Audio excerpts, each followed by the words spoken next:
Dark at night. We're getting ready to go duck hunting, and then we're going to show you how LakeMaster helps us.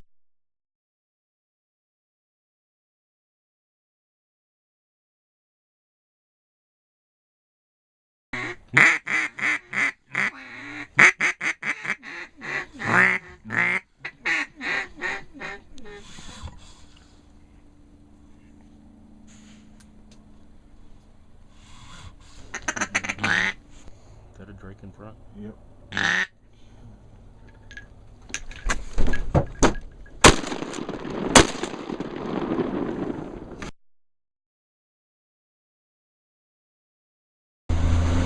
You can see the shallow water highlight I've got to 3 foot here, but you can still see the creek channel. This is way up in the flats.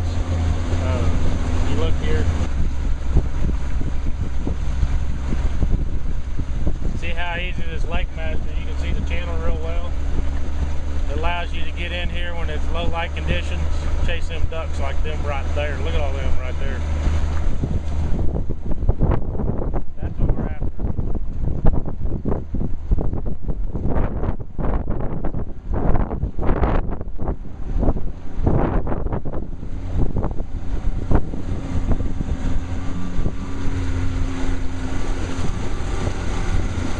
You can change the water depth colors, you can change your shallow depth. You can see the red is the shallow depth. This is our main channel, makes it nice and easy and safe to get in and out hunting.